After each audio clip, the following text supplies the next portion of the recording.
What's up, foodies? Are you ready for a cozy, flavor-packed meal that will make your kitchen smell amazing? Today we are making a slow-cooked cinnamon lamb that is simple and delicious. This video is sponsored by Community Natural Foods. It's a 45-year-old Alberta company that is dedicated to the cleanest, best-tasting fresh products. Many of their products come from farm-direct relationships and are organic. They have provided me with some amazing organic lamb from Lambtastic. Lambtastic's high-end ethical standards ensure that their livestock are raised hormone-free on natural diets and environments that promote roaming and well-being. So with that said, let's braise some lamb.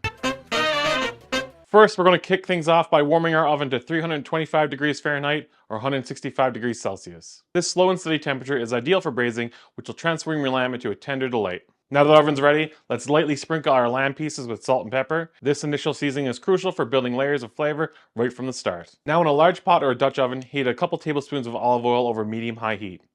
Add your lamb pieces, browning them on all sides.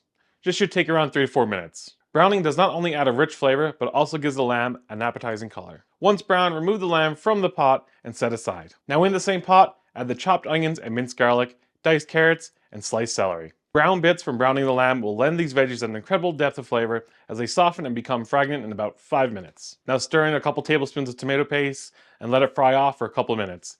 This step intensifies the tomato flavor. Now we're going to use our red wine to deglaze, using a spoon to scrape up any delicious bits stuck to the bottom of the pot. Now toss in the diced tomatoes and bone broth, then add in the cinnamon sticks and bay leaves. These spices will infuse in the braise with their unique flavors, creating a warm and inviting aroma. Now return the lamb to the pot, placing it into the liquid, cover with the lid, and transfer to the oven. The slow cooking process allows the lamb to gently braise and become incredibly tender. For the last hour of cooking, you want to remove the lid. This is going to allow the lamb to brown further and the sauce to thicken, and it's going to enhance the overall texture and flavor of the dish. Remove the pot from the oven, discard the cinnamon sticks and the bay leaves, and your job is done. Because no one wants to bite into a cinnamon stick or a bay leaf. Plate the dish up while it's still warm, garnishing with a bit of chopped parsley for a burst of color and freshness. And there you have it, a slow cooked lamb bound to be a hit at any table. Rich, tender, and packed with flavor, it's a perfect recipe to impress your guests or treat yourself to a quiet night in. Now remember, the key to a great braise is patience. Let your oven do its work and you'll be rewarded with melting your mouth goodness. And if you like this video, give a thumbs up, a subscribe down below, and until next time, Foodie out.